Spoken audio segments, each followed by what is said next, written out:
All right, I think we're ready to get started here. Okay, perfect. So, yeah, we've got a nice number of attendees. Hi, everyone. Welcome.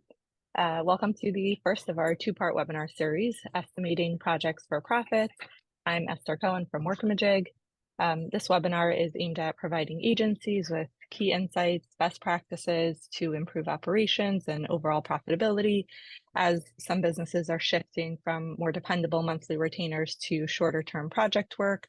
Joining us today as our main presenter is Lori Mikes, the Chief Operating Officer of Second Wind, a powerful resource for smaller and mid-sized agencies looking to grow stronger, faster, and smarter.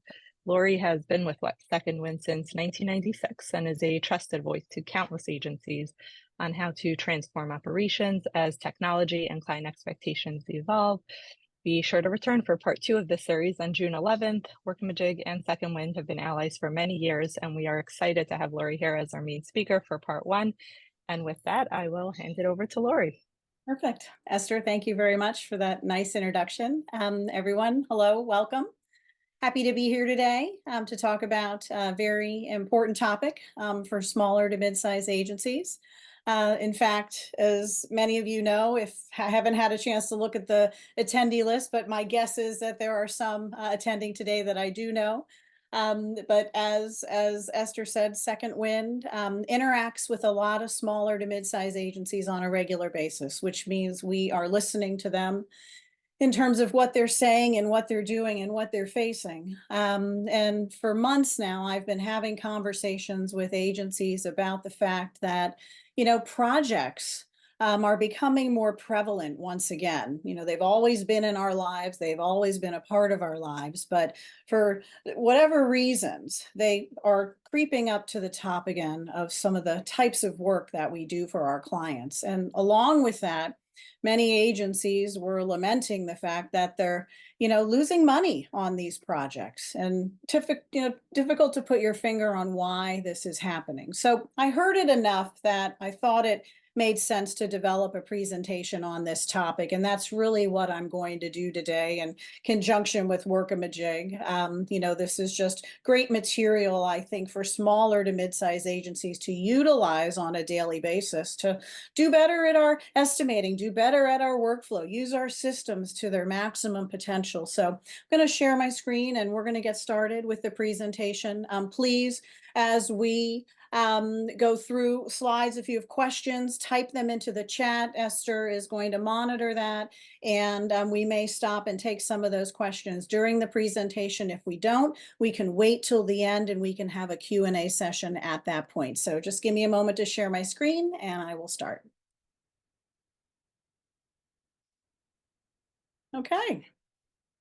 I'm self-situated here for a moment. All right, great. So estimating projects for profit. As I said, we talked to a lot of agencies, and many really have been lamenting the increase in project work. And, you have to ask ourselves why. Normally we're happy to take any kind of work, but I think agencies had gotten very comfortable in the recent past with retainer and recurring fee work that for many of us, projects had kind of fallen by the wayside. We may do a project to get to know a client and begin to kick off a relationship, but our goal was really to go for that recurring fee or retainer work if we could. So a lot of agencies were just kind of scratching their heads and saying, why suddenly are my clients and or prospects wanting us to do shorter term deliverable project type work at such a higher frequency? And as I said, they were lamenting it because, it's a different way of working with clients. And we may or may not have our processes in place or tip-top shape to make sure we are estimating and monitoring this work effectively for the maximum profitability. So projects are in demand, I think, for a couple of reasons. First of all, it's no secret that clients are taking more work in-house. They have more capabilities now. They have access to a lot of the same tools and types of talent that agencies have access to. So they are taking more in-house, which is fragmenting their needs, meaning we're not going to get everything, but we might only get a piece of that. Clients have more tools at their disposal. Anybody can subscribe to Adobe Cloud now. It doesn't mean that they're good at it, but they have access to it. And in an effort to save costs or time or whatever, they may decide to bring some of those things in-house and utilize them directly to create their own materials and programs. Clients are certainly watching their budgets these days, and I think they're divvying them up as needed, as they see fit. We are seeing some fragmentation again of our dollars, of the client's dollars, some coming to us, some going to other providers. But I think clients are watching their budgets tightly. Is it the economy? Is it the fact that it's an election year? Is it just kind of cyclical? It's very difficult to say. But again, the input that we've been receiving from a lot of our member agencies is that clients' fists are pretty tight right now, and they're begrudgingly letting some of those dollars go into our pockets.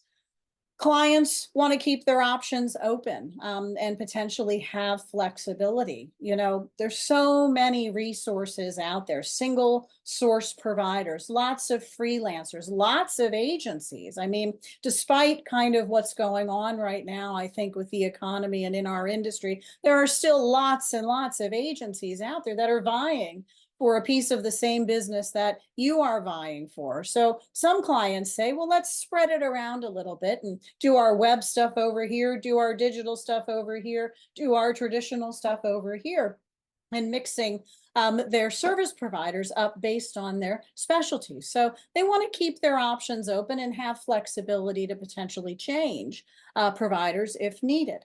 And I think clients also potentially want to see how relationships might work before they commit to the long term. And again, this is nothing new. None of these things that I am mentioning here are new to our industry. If you've been in the agency business for any amount of time, you've experienced one or more of these things. It just seems that the prevalence, or they're being brought to the surface even more. I think that accepting project work is good for the agency. There are any number of reasons, and particularly those on the previous slide, getting to know the agency. Well, the same is true for the agency, getting to know the client. So project work is good for the agency. It lets us determine if we like working with a client. It's a two-way street after all. We want to make sure that we don't dive headfirst into a long-term relationship with a client that may not be someone that we desire to have a long-term relationship with. It allows us to demonstrate who we are and what we can do. It does allow us to build trust, and it can often lead to more work. Projects are great because they can also provide variety for the team. Maybe you do a project in an industry that you're not an expert in, but it gives the team a little bit of chance to experience something new. When we work in the same industries or we work with the same clients long term over and over again, we can sometimes feel that we're getting a little bit stale. So projects are good for the agency because we can try things as well. Maybe we enjoy working in the gardening industry and we haven't done that before. So we're going to pursue some projects there to allow us to kind of experience something different. And last but not least, projects can be great for the agency. And they can be very profitable. They just have to be managed appropriately. If you do a certain type of project over and over again, you know what goes into it. So we know the potential hours, we know the potential costs. You can really push that envelope a little bit when it comes to projects and make them as profitable as possible. But you can't do that if you don't have experience and don't kind of think about the process behind estimating and managing projects. If we're used to retainer work, if we're used to recurring work, recurring fee work, have to make sure we have all of our things in alignment that it's going to take for us to manage projects successfully. So as I said, unfortunately, many agencies lose money on projects. And I think it's because we don't necessarily think through every step or backtrack and make sure we're doing things as we need to for projects, unlike our retainers. Make sure that we have all of our processes in alignment to not lose money. Unlike contracts, where we can shuffle hours around, unlike our retainers. With projects, there really is little or no chance to recoup those lost hours. And that's because we're oftentimes getting the intake from our client or from the prospect. We're determining what that deliverable is going to be. We're putting numbers to that deliverable, and it's a finite deliverable. We do the work, we deliver the project, and we bill it. If we go way over on hours and the client is expecting us to stick to an estimate, it's very difficult to find some wiggle room there. With retainers or recurring work, we have the ability potentially to shuffle hours around if we need to. That is not true typically with projects. So this means we really have to be very purposeful in the estimating and tracking process for projects. We have to be purposeful in estimating and tracking for everything. I'm not disputing that. What we're focusing on today is projects. Of course, based on what I said, there seems to be this need for information, this need to return to some of our basics, some of our best practices, and that's what we're talking about today. But estimating and tracking purposefully is important no matter what kind of work you're doing or what kind of client you are working with. But for today, we're going to really focus on managing projects, finite deliverables within the agency. So I have 5 steps that I want to talk to you about for profitable projects. So let's just start at the very beginning. Step 1 is our pre-estimate process. Just like any other work we're going to do, we want to make sure that we lay that groundwork appropriately when we are thinking about projects. So we want to make sure that the very first step, which is oftentimes intake, is handled appropriately. Again, remember, when we're doing a project for a client, because it's a finite deliverable, the estimate and the work that we're going to do is going to be based on that intake. So we have to do a good job communicating with and having conversations with our prospects and our clients about what their desire and what their need really is. So intake is really the key to starting projects successfully. And normally this responsibility falls on your account service or potentially your new business team to have some of these conversations with the clients. We find in many agencies that this process is not very refined. We kind of have these conversations.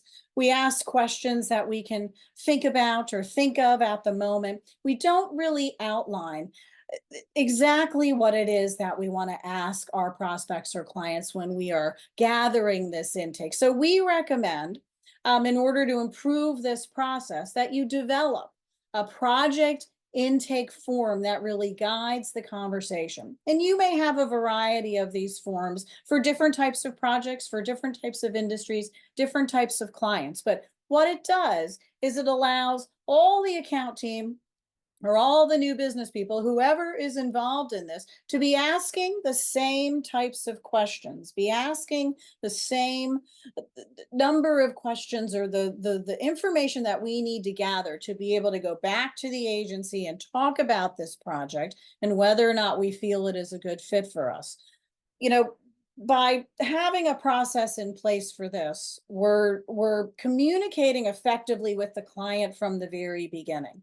I think that nothing looks worse for an agency than beginning this process and only gathering half of what we need and having to return to the client 2 and 3 times to say, hey, I forgot to ask you about this, or hey, I forgot to ask you about this. If we can get this done right from the very beginning, it not only sets the right impression and improves client communication and relationships, but it provides us with a consistent process for asking the appropriate questions that we need to at this very critical beginning phase. Because everything you do from this point on is going to be based on this intake. So we want to get it right for those reasons that I just said, looking good to the client and making sure that we have what we need in order to proceed.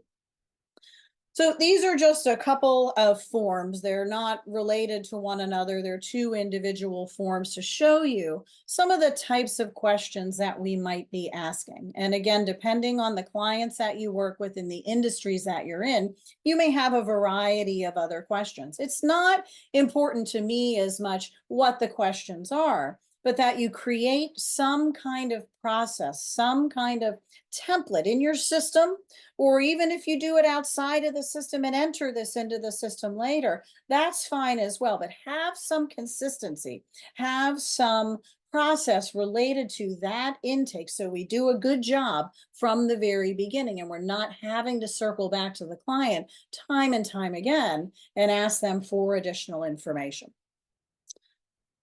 When you have your intake, another tip to kind of keep things moving forward and make sure that this is seamless for you and the client is to enter this information as quickly as possible into your workflow management system. And all of you are using Workamajig, I am assuming, unless you're a guest here today, you would enter this into Workamajig, and it creates a record of this information. We don't want things floating around in Word documents or email or on Post-it notes. We want to make sure that, again, we're very purposeful about taking that valuable information that we just collected and documenting it as early as possible so it's accurate, so it's complete, and it becomes available for others in the agency to reference. Many times account service people and new business people don't estimate in a vacuum. We need to have others on the team that we're going to confer with before we actually create and put an estimate on the street. So get your intake into the system as early as possible and begin to create that record that we are going to use as reference and allow others to tap into as well. So we're all knowledgeable and educated before we sit down to have these discussions. One of the most valuable things that agencies have these days is their time. So we want to make sure that we are optimizing our time internally related to our processes, as well as using our time optimally when we're serving clients. But by having standards in place, it makes sure that we all have access to the information. We're all ready to talk when we sit down at the table, and we're not wasting a lot of time, which you can't recoup, typically can't bill if we're burning hours or wasting hours.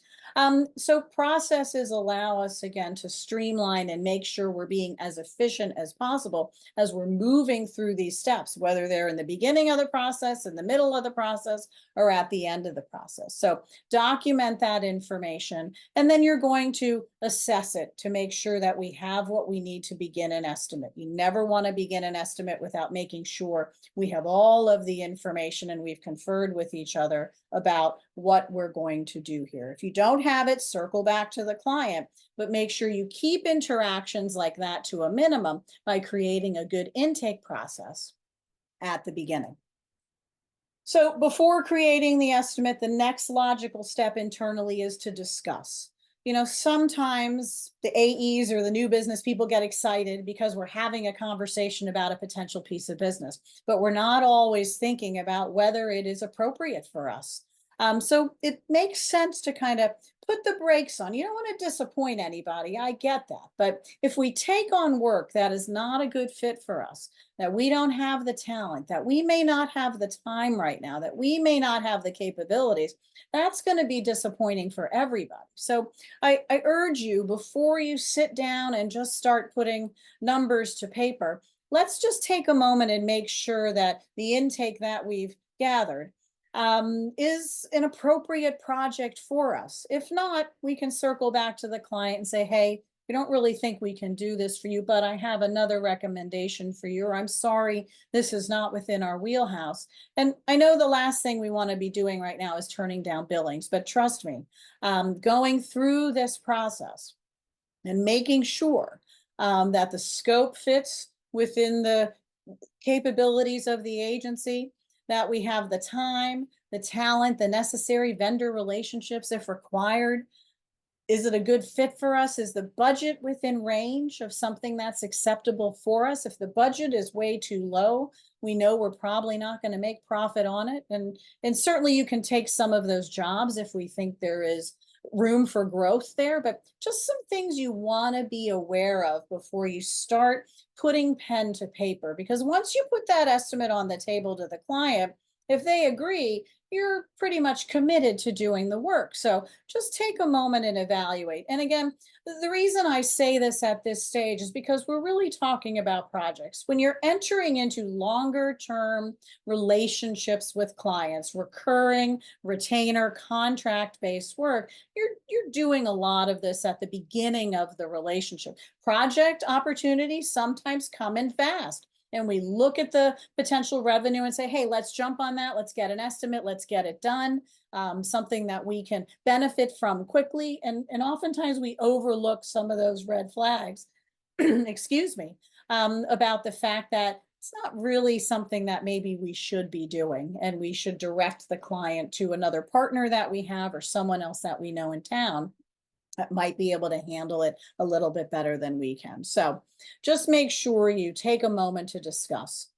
If everything is in alignment and you feel that this is a good project for the agency and we got the intake and we feel good about all of the details, then you can begin the estimate process.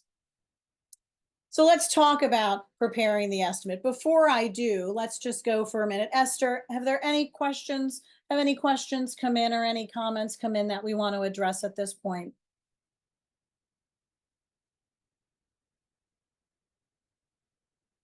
All right.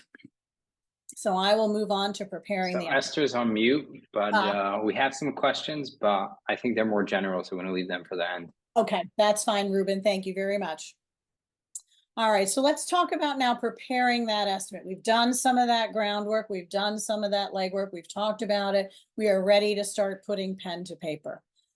Before you begin any estimate, you want to make sure that the agency is using the appropriate hourly rates. And again, this is for any estimate that you're putting together within the agency. But for the sake of today, we're talking about projects.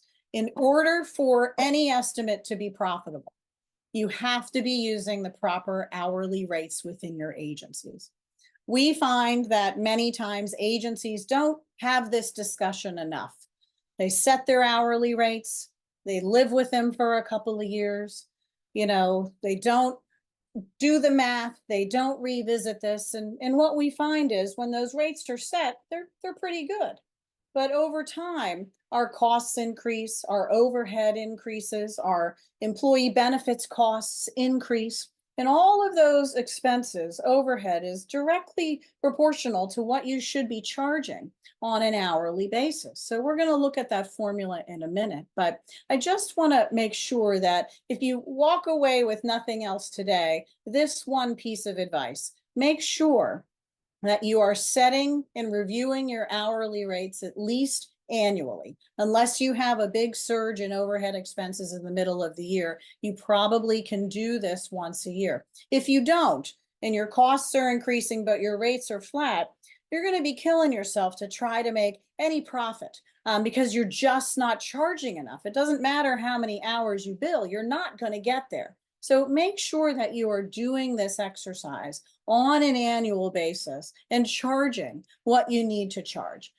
I have a formula here that talks about how you calculate these hourly rates. It's on an individual employee basis, but this formula can be used for a group of employees. It can be used for a particular group of functions. It's up to you how you want to use this formula. You're just going to swap in and out the appropriate information.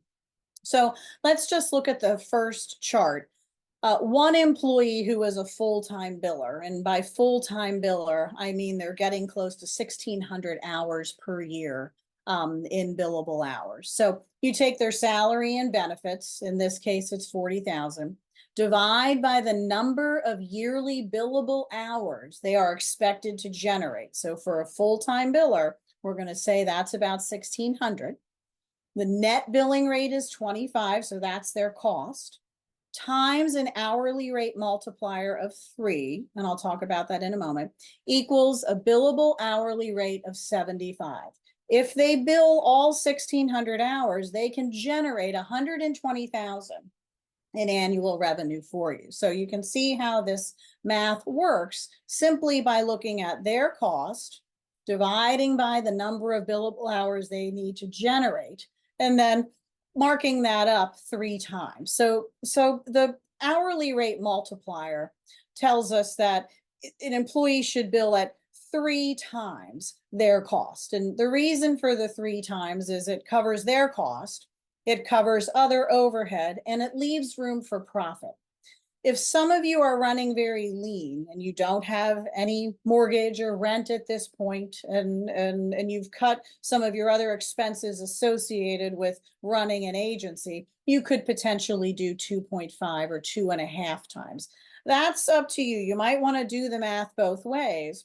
And see what you think is reasonable to charge your clients in your market or in the industries that you work within, or what your competitors might be doing. So the reason I'm showing you the second chart is this is a part-time biller, the same employee billing only half the amount of hours. We've got a 40,000 salary and benefits divided by 800, so half time, equals a net billing rate of 50 times 3 is 150. So you can really see the difference between what you can charge for someone who bills more hours versus someone who bills less hours. This is 150, it's double the rate. They would still bring in $120,000 in revenue. You have to charge them or bill them out at twice what you bill out a full-time biller. So this, the long and short of it is this relates back to time tracking and make sure that we are estimating carefully in terms of our hours and making sure that we are staying within the bounds of those hours when we do the work, because every hour lost in terms of a billable hour is $75 lost or $150 lost in annual revenue. So if there's questions about this at the end, we can go back and kind of review it. But this is a method to calculating your hourly rates each year to make sure that you are within the range of where you need to be to cover your costs, cover your other business expenses, and to leave room for profit. That is one of the most important things. That's why when our rates are too low, there's no profit built in there. So we're working our tails off, but we're not seeing that increase in profit. You're just not charging enough to be able to do that. Another thing you want to do when you estimate is you want to use your historical data. And again, if all of you are on Workamajig, you should be collecting copious amounts of data every time that you do a project or you do work for a client, because we're entering our progress, we're entering our information into the system to track. That's a wealth of knowledge that you are simply gathering by using Workamajig. So when you do an estimate, if you go back and look at your historicals, it gives you the ability to say, do we have a project we've done here recently that we can use as a model for this estimate? If we do, how did we do on that project? Did we blow through the hours? Did we come in under? Use the data that you're collecting to your advantage when you are putting estimates together. It's why you're collecting it in the first place, to give you that critical business insight that you can use to make future decisions. If the estimate, was too low and you went through hours, you're 25% over, you have to estimate higher this time around. So use your historical data as a guide to go back and say, do we have something here that we can use as a model to allow us to estimate as effectively as possible this time around, and use the insights gathered in that data to help guide the numbers that you're going to put down on paper. The other thing you want to do is use your estimating templates. So you can set these up in the system. And the reason this is valuable is estimating is difficult, to kind of sit down and say, well, what do we need to do to accomplish this? And what functions need to go into this? And do we have any outside costs potentially that we're going to incur? It's a lot to remember. And if you just sit down with a blank piece of paper trying to create an estimate, you will forget something. There is no doubt about it. So create your templates so you have them as a guide, and they walk you through the process. These can be created by project type, These can be created by program type, whatever it is you want to do to set these up. They can all be customized to your particular agency. You want to set them up and utilize them as you're estimating to take the guesswork out of the process. They should be detailed and they should be itemized. And this is a screenshot I just gathered from the system. I hope it's a current one, but it shows you how granular, how important it is to be granular when you're estimating. So much so that we've got kickoff meeting here. We've got client meeting here. We've got brainstorming. And then over to the right, under the kickoff meeting, it's even more granular. What do we need to do there? Well, we know that's going to have account management. We know that that may have something else that is a part of it. So each row that you go through is making sure that you're capturing anything and everything that you need to be a part of that estimate. Because I'll tell you, if you put an estimate in front of a client and it's not complete, it's very difficult to backtrack and say to them, oh, shoot, we forgot to include copywriting in this. Let me take that back and I'm going to go add that. The client's not going to be very happy about that. So we need to do a good job putting the most complete and accurate number in front of the client from the very beginning. So these templates help you do that because it's almost humanly impossible to remember everything that needs to go into every project type, every program type that we do for our clients. This is an example of an offline estimating worksheet. If you feel more comfortable using paper and pencil, which some people do, or using an Excel worksheet, you can create something to use offline, so to speak, but make sure you're entering that into Workamajig or into your system. You do not want to have these two things kind of existing separately from one another. We've got to have that estimate in the system because it provides that framework for our critical path. It provides our framework for our hours allocation, for our tracking, all the way up to the end where we're going to look at our estimate versus our actual. If that's not in the system, you have nothing really to refer against as you're progressing through the life of the job. So again, this is a little bit more detailed than the screenshot I showed you from Workamajig. It doesn't mean that the Workamajig template is not complete. It is, but this just shows you the different categories of costs that you might be looking at. We have our inside time. That's going to be broken down by function. We have our outside potential costs as well. And then there may be some miscellaneous costs on top of that. If you are going to use outside vendors, it is a benefit to try to get those costs ahead of time and incorporate them into your estimate from the very beginning. If you can't because there are uncertainties in terms of quantities or what it is we're actually going to be doing, at least make sure as part of your estimate to the client, they know that this does not include outside purchases such as printing or such as video production or whatever it may be. And those estimates will follow once those specs are clear. Don't leave that out of the equation because, again, any additional estimate the client gets beyond the first one, we don't want that to be a surprise. We want to make sure they're fully aware of the fact that this is not complete. This is what we're able to estimate today, but there still may be some things outside that we're going to have to get costs on.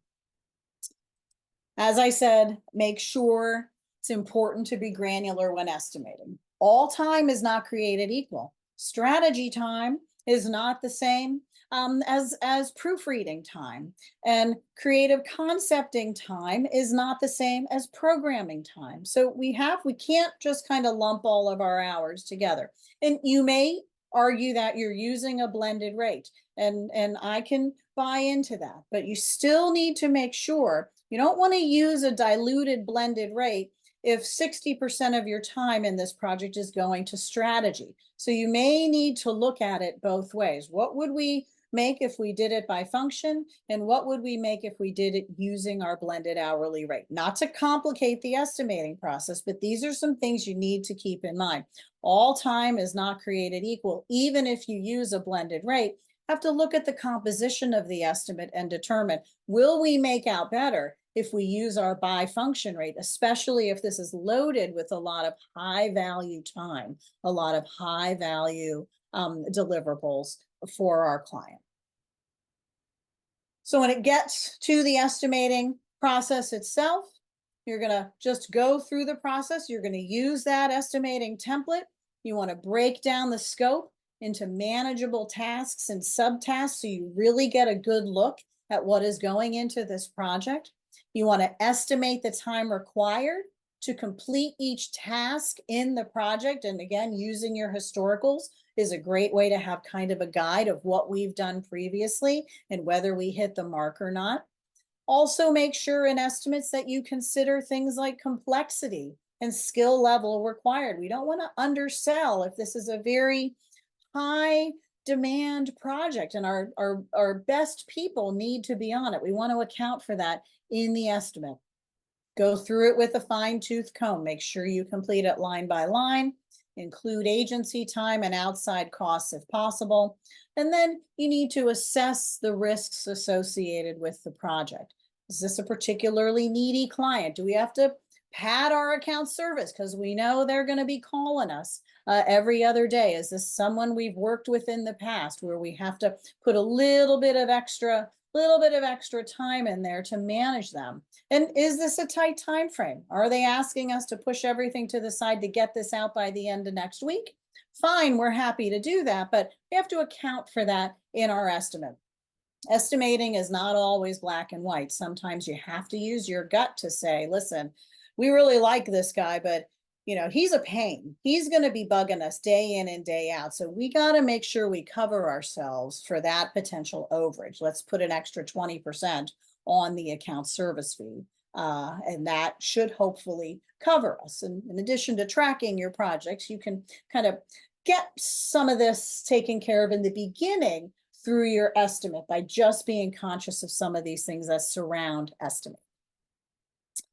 And be realistic about your hours. Don't underestimate. It will come back to haunt you. It's very difficult to stick to an estimate that is low to begin with, especially if we know what a job takes. All right. Step 3 is creating the client estimate. And I know that for many of you, you might think that the client estimate is the same as our internal estimate. We really recommend creating a client-facing estimate, which looks different than what you're doing inside or what you're doing in-house. Our in-house estimate is going to be very detailed. In fact, it's going to show every function, every hour, every rate, every markup. Unless you're forced to by a particular client or a agreement with a client ahead of time, try to create a condensed estimate to put in front of the client. We don't want to show them each and every aspect of what we're going to show them what we're doing, but we don't want to show them the cost of each and every aspect that we are executing. That really opens the estimate up to scrutiny. And clients start saying things like, well, 5 hours for proofreading. Why do we need 5 hours for proofreading? Hey, our receptionist was an English major. Let's let her do that. And they start scratching things out. And it begins to deplete the estimate that you've put in front of them, in addition to depleting the value that you are bringing to the table. So we recommend a condensed estimate, and I have a sample of that on the next slide so you can see it. We also recommend that you range your estimates 10 to 15% both ways, above and below 10 to 15%. And the reason is we are estimating. This is not an exact science, and I think most clients are receptive to a 10 or 15% tolerance in the price that, in the price that you are putting in front of them. So just give yourself that extra cushion one way or the other. And hey, if you go under, you can charge the client 10% less. And imagine how much goodwill that would show to the client that, hey, we came in under by a few hours, and we're not going to charge you at the full estimate. We're going to enact our less 10% that we put on the estimate to you. That really goes a long way for clients to be appreciative and come back and potentially do additional projects with you. So the more clarity you provide in that estimate without providing too much detail, the smoother this process will go when you are reviewing estimates with clients and getting them to sign off on the deliverable, the package that you are offering. And this is what we would call a condensed estimate. So it's not a line by line estimate, but it says to the client, here's exactly what we're going to do. Here's what's included. Here's the deliverable. And here's our estimated cost plus or minus 10%. So the client can't say, oh, art direction costs X, or photography costs Y, or printing, if it's included in here, costs Z. So they can't start kind of honing in on numbers that they're not comfortable with and asking you why something costs so much or eliminating it altogether. This is, we provide the project, you're buying a deliverable, and you can't unravel the sum of the, you could only see the sum of the whole, not the sum or the individual costs for the parts. When you go and buy a car, you're not looking at the cost of the bumper. That comes with it under the manufacturer's price. So should be the same concept here. Let's show them what it costs for everything. Couple details about presenting to the client to get them on our side. We want to make sure that you review the estimate with the client in detail. So often these days, we simply send a client an estimate via email, wait for them to read it, and wait for them to sign off on it. That's particularly true with projects. We're not going to see that necessarily with recurring work or with retainers. But we just kind of send it out there and say, hey, John, thanks for the call the other day. Here's our estimate. Take a look. Let us know what you think. Well, I think even with project work, that's dangerous because we're letting the client kind of, their own devices when it comes to reviewing these estimates. It is much better to review the estimate with them in detail and show them what they are getting for the price that is being detailed in that estimate. You can guide the conversation. Clients are very price adverse. They, no matter what the number is, they're probably going to look at it and hope that it was less. So by guiding that conversation, and I think it's something you can just do on Zoom. Again, for a project, we don't want to go to great lengths to necessarily get in front of the client, depending on how big that project may be. But even in a Zoom conversation, you can share the document on your screen. Here's what we prepared for you. Here's all the details, and here's what the cost is going to be. The other benefit of that is the client is not turning to the price first. You're outlining the specifications. It also clarifies with them what the scope is going to be. So, by saying, this is what you get for this price, we can potentially reduce the possibility of scope creep. And in our estimates, the more detailed we are, the less scope creep we're going to have. Again, with retainers, sometimes the client says, we didn't think about this, got a couple brochures we have to do. Can we find space in the retainer to do that? And you may find a way to be able to work that out. You may have to do another estimate if you can't, but you could potentially find a way. With a project, again, kind of is what it is. It's what we are offering and what they are receiving. So by spelling that out clearly and reviewing that estimate with them, even on a Zoom call, helps to clarify and also helps to show them everything that they are getting for that price. So it allows us to kind of reiterate and emphasize the value that they are getting for that price. So make sure you're actively involved in presenting your estimates to the client, and make sure that you're not leaving yourself open to scrutiny by showing them in a condensed estimate what it is that they're getting, and make the most of all the value that you're bringing to the table. You should really say to a client when you're presenting an estimate like this, look at all you're getting. In addition to our talented team and our experience in your industry and our quick turnaround time, so that you can make sure that you are going to win that estimate. So a couple more steps here, and then we're going to go back and do some questions. So let's talk a little bit about project management. So we've gotten our intake, we've assessed the project, we've decided that we're going to take it.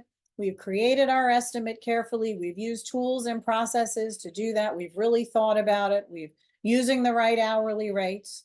We create an estimate to the client. We present it to them. We guide them through that process. We have a yes, we have a win. So now, obviously, we've got to start the work. we certainly don't want things to go off the rails from this point forward. We want to make sure we've done all this hard work to get to this stage. We want to make sure now that we manage that project within the bounds and the confines that we have set out in our estimate, because everything was carefully thought out. We're not just winging it.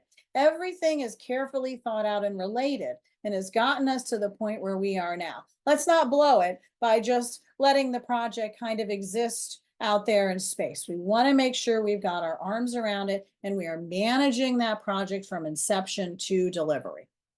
So first and foremost, you have to use your software. It is really practically impossible in today's world for agencies to exist without using some kind of system. And I think that it's unfortunate that many agencies use systems, but don't always use them to their potential.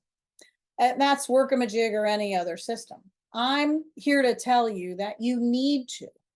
All of the data, all of the functionality, all of the tools provided to you in your system allow you to do the best job possible in estimating and monitoring and tracking so that you are profitable. It is a tool that allows you to facilitate profitability. So it's impossible with the speed at which things work today in the agency world, with the variety of the types of jobs and work that we do for our clients. It's impossible to exist really and function effectively without some kind of system being utilized at your disposal. So it not only provides functionality, but as I said before, it's that repository of all of your ongoing and historical data, which you want to tap into to make educated business decisions. Without that, you're kind of flying blind. You don't really have the guidance and the information you need to make important decisions about the agency. So estimates, timekeeping, utilization, efficiency, all of these things are topics that agencies want to be able to discuss and want to be able to improve. If you're not using your software, you're not going to have this information at your disposal. You might have a gut feel, you might have some sense or a partial picture, but they aren't really the ways to make important decisions about your business. So challenging to track projects and gauge profitability without a system in place. And we've done all this work up until this point, so we want to make sure that we don't blow it now. Track projects every day. Just like your other workflow, we should be looking at the system every day, seeing where things are, seeing what tasks are due, seeing who's working on what, and making sure that things are advancing. When the work kind of gets stuck or hits a barrier, we don't want to let it sit there. We want to make sure that we are pushing it forward because it benefits us and the client, of course, to deliver on time, but not to have us spinning our wheels inside at the agency. We want to make sure that when we have work in the channel that it is moving forward. So track the projects every day. Your workflow manager, your account coordinators, whomever is doing it. If you find out that work is stalled, you have to find out why. You can't just let it sit there. If it's internal, then we need to talk about it as a group and we have to find a resolution to keep the work moving ahead. If it's because of the client, we have to interface with them and we have to have a discussion and let them know that their deadline is in jeopardy because we don't have those photos or we don't have that copy that you promised us 2 weeks ago. So now you're kind of backing us up against a wall here. We need to move these things forward. If you let it languish, before you know it, it's just going to sit there and you're going to be a week, 2, 3 weeks past due, and you might not even know it. Plus that interferes with your other work because when you got to pick it back up and jam it in there to get it done, you're going to throw a whole bunch of other things off schedule that are already in process and moving forward. So you have to make sure internally that we have enough communication with each other to be able to be transparent and say, hey, creative, what's going on here? Or hey, copywriting, or hey, account team, you haven't proofread this. We need to move these things forward. And the same is true with your client. They really need to understand that you guys aren't just arbitrarily setting deadlines and schedules. There's a reason for that. You have limited resources. at the agency, those resources are spoken for a variety of projects and programs that you're working on, and you're slotting the client's work in based on that availability. If they are not willing to meet their responsibilities and their timelines, you can't guarantee that you're going to be able to deliver on time. So internal, external, we have to have dialogue to be able to solve these problems. And again, that's what a system does for you. It gives you a real-time view. If everyone's entering into the system every day, it gives you a real-time view of where everything is. The other thing that is helpful as far as a best practice is to really kind of do a status report each night. And you can do these individually if you are a project manager or an account coordinator who's responsible for a body of work.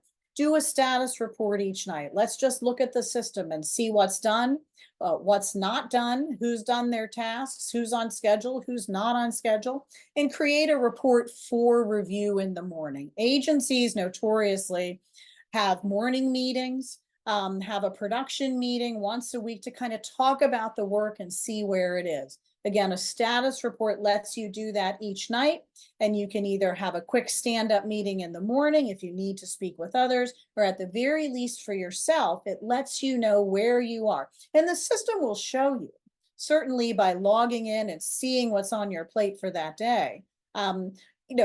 It's there. If the data is being entered, it's there. But the night before, give you a heads up on what's coming the next day or the following day or the following day. Just give yourself a little status in the evening. And this may be something that the workflow facilitator does for the whole team.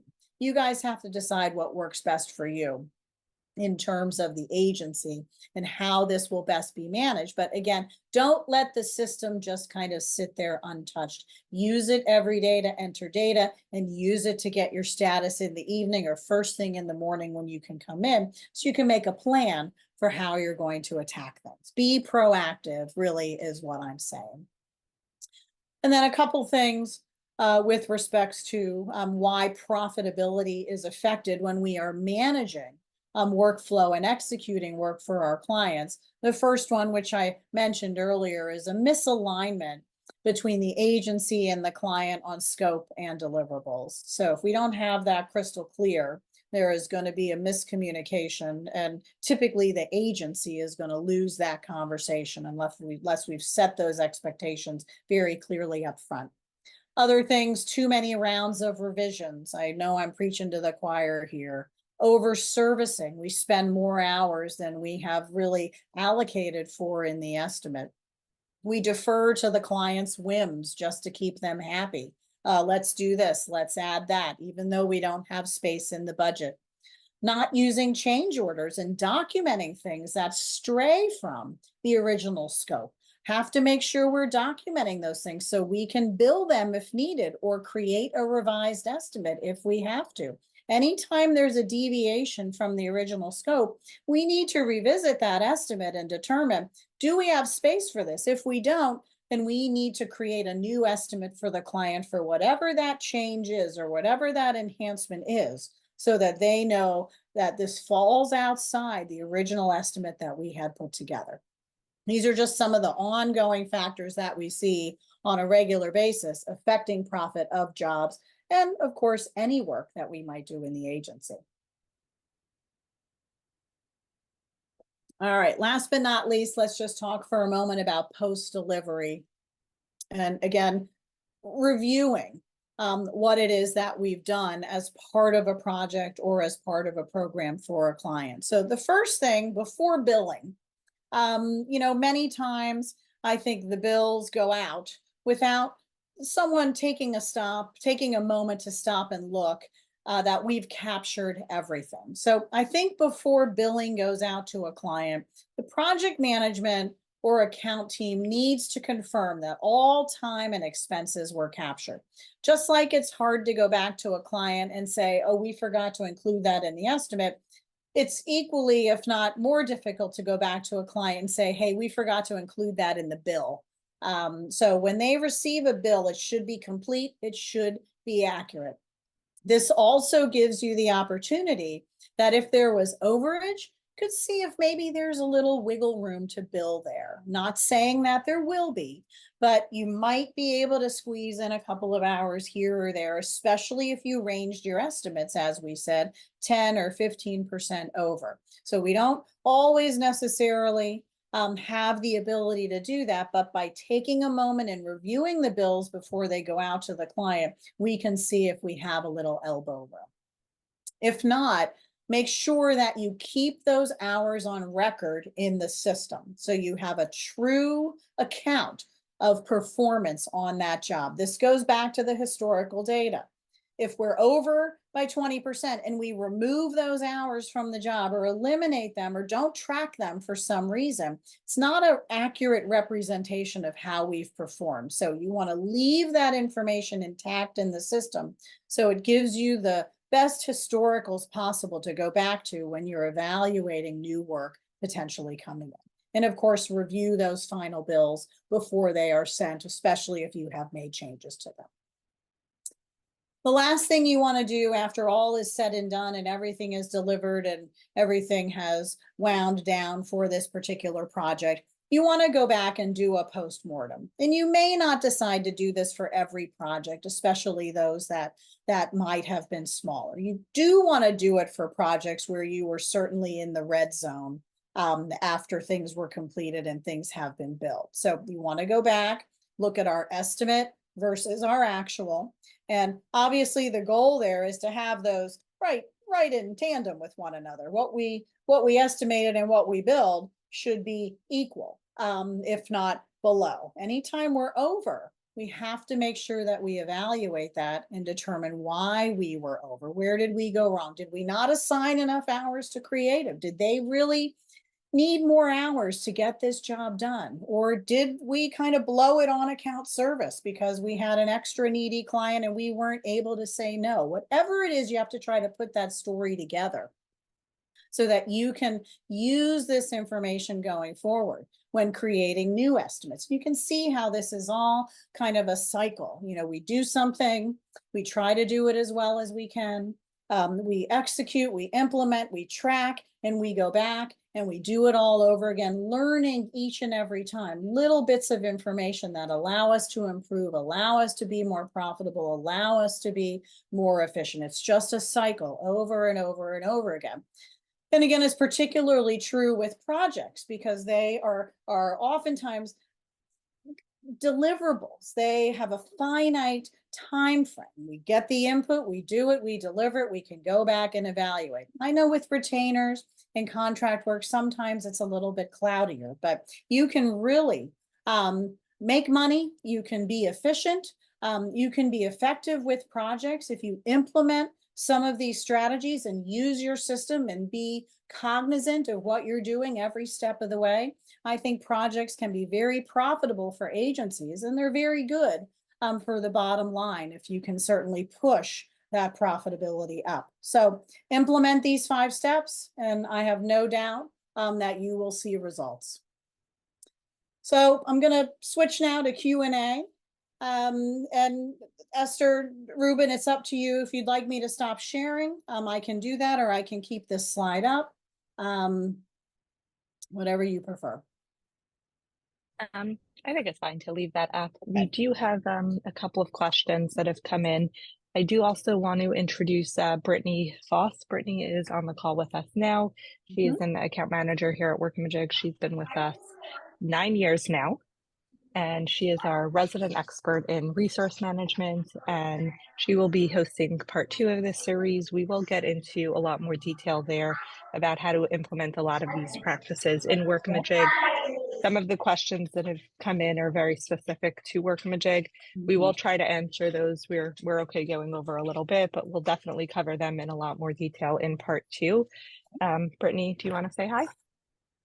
Absolutely. Hello, everyone. I am Brittany. So I will be working on part 2 coming up in a couple weeks. Awesome. So I will go through the questions here. So one of the questions that we have is, do you think our hiring practices should reflect a change in how we interview to attract talent that is more nimble for project work? Is that something we should be thinking about at that point? I think that's an interesting question. Some of it is going to come down to the agency and your existing talent, and the type of work that your agency currently does. If you don't feel that you have the right individuals in the seats and you're seeing an uptick in certain types of project work, I think certainly you could hire and identify individuals within the agency that would be responsible for this kind of work.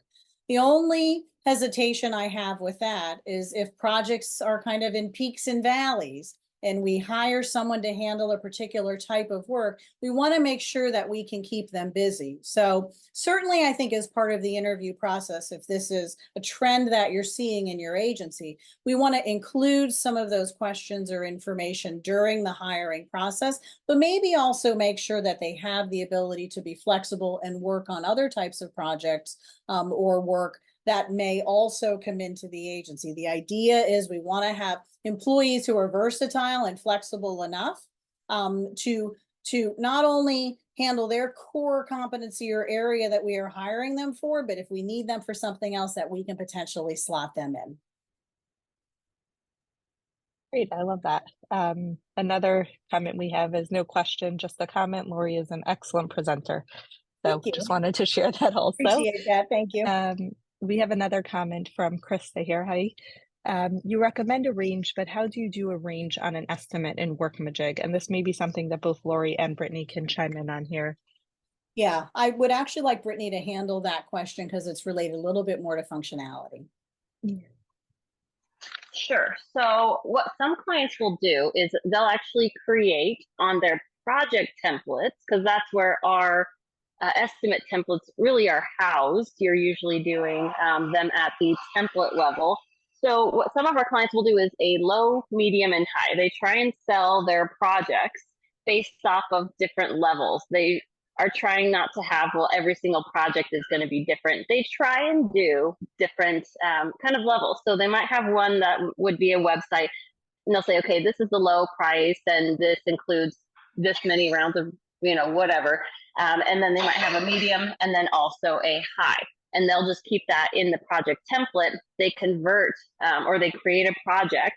Those 3 level estimates come down, and then they can go in and approve the one that they sold the client. Now, obviously, you can still make minor changes to that, but ultimately, you're trying to stick within those different levels for those estimates.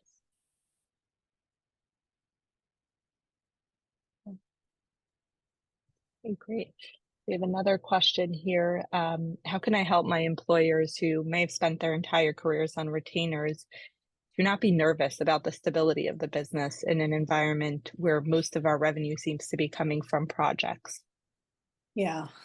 Well, I mean, I think it is difficult to take that angst away no matter what we do. If you are really used to kind of living and surviving on this recurring work, it's a big change, I think, particularly for owners who are not really familiar with or comfortable with the kind of peaks and valleys that projects may bring with them. We can't forecast our income as much with projects. We can with our retainers and our contract work. We can't kind of see what the future is holding, but I don't think that it has to be one or the other, all projects or all retainer work. We have to try to continue to go forth with both. I think you could show them as we're doing projects. You got to be out there selling them. I know that they're just not going to come, but you can show them that project work can be very profitable if we are purposeful about how we do our estimating and get our input and track our projects. It is a little bit of a learning curve if you're not used to working on projects, but I think there is great earning potential on projects, and potentially showing them, look how good we did on this project.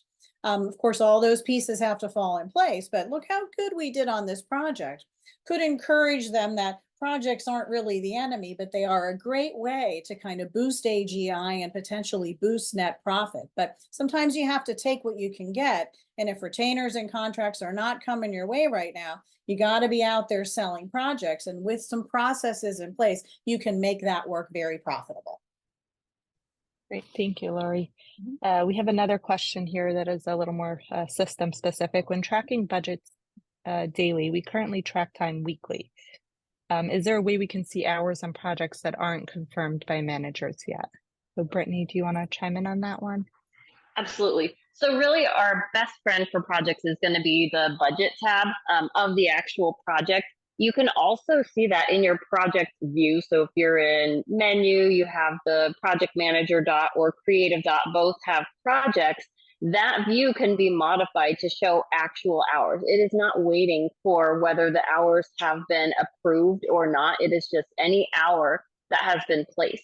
Now, we're always trying to get people away from weekly just because it usually is a lot more work for the creatives. They probably wrote down their hours somewhere. They might as well put it in the system as they've done it. We've tried and created the Creative Today page and the timesheet to be as easy for them to track that time as possible. So we are trying to get people away from weekly just because they might be guessing at some point what hours they actually did, rather than if they just did that hours or the time and then they put it in right away, then number one, you're triggering projects to have been worked because the actual start date of that task will be triggered. So we know whether we're working on this task or maybe the next task. And then also that you're seeing that time right away. So we can look at our budget tab, look at what were we allocating, what were we estimating, and our actual hours. We should be able to catch that we're approaching or possibly going to go over our budgets or our allocations right away if we're monitoring that. Great, thank you, Brittany. I do want to just mention that we will be sharing the recording of this webinar with everyone. Somebody had asked about that in the questions. We'll be sending it to everyone who registered, so you'll definitely get that. Julie is asking here if we have any of these suggested forms built into Workamajig as a spec sheet. I don't know, Lori, if you have anything that specific or if you have any more general resources for the project intake forms that you've worked on in the past. I do have some samples, Esther, that I can share with you that you can send along with the link to the recording if you'd like. The 2 screenshots I shared were just one of probably multiple pages of similar forms. So I'm happy to do that to assist people in kind of building their own forms in the system or questions that they might like to ask their clients. So I'm happy to share those with you and you can distribute them to the attendees. Great, we'll definitely get that included for everyone. And I think we have one more question here. What's an easy way to look at historical data in JIG for estimating purposes? Is there a particular report that we recommend? So Brittany, do you want to chime in on that one? Definitely. Okay, so there's really a few. The budget tab again in the project is really going to show the breakdown of each individual service, what the allocated if you allocate, and then the estimated, which obviously is pulling from your estimate, and you get the actual. So that's where you're going to be able to see piece by piece, where are we at? How are we doing against the budget? The other part of it, more broad or summary, I guess you can say, not line by line of each service, would be that project budget analysis that is in your report center as a standard report. That one's available just to see what did we do in labor hours, what did we do in labor dollars versus what did we estimate in hours and what did we estimate in dollars. And that even brings in your expenses as well, because obviously those are a big factor of your project budgets as well. So those two. There's also some custom reports that we put in the help guide that are kind of postmortem. We don't call it postmortem because some people found that to be offensive, I guess. So we did relabel it as a project recap. But if you go into the help guide and you look at import custom reports, there's a whole section and there's a whole bunch of reports that you can just download from there and then import into your Workamajig. And then you have that report. They're really, really thought out, and it took us forever to create them. So hopefully you guys find value in those as well. Okay, amazing. I think we have one more question here, and this one I think we can do a whole nother webinar on, but if you want, we'll try. How do we recommend improving pricing to stay profitable in today's more competitive environment with less new business available for bidding? Yeah, agreed, Esther. That could be a whole a whole session on itself. You know, I think good times, bad times, we're always up against competitors, and we're always up against the client when it comes to pricing. And I'm just going to say you can't win them all. Unfortunately, I wish you could. And sometimes it is going to be price as the determining factor for that.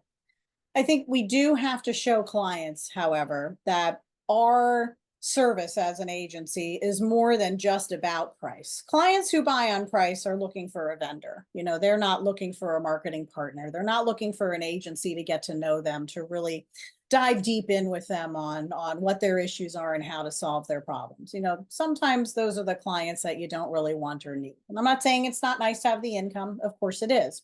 But I think we need to show clients that we are more than about price and really go above and beyond to demonstrate the value that we bring to the table, the experience that we bring to the table, the relationship aspect of what we do, the fact that we really care about them meeting their goals. We're not just looking to make a quick buck, and they shouldn't be looking to get everything they can get for the cheapest price. I think when we focus on price, it becomes about price. So make price secondary or tertiary if you can, and really highlight what it is about your agency and make the client feel that if they don't hire you, even if they're paying 15% more, they're really going to be missing out on the best possible partner for them to help them achieve their goals.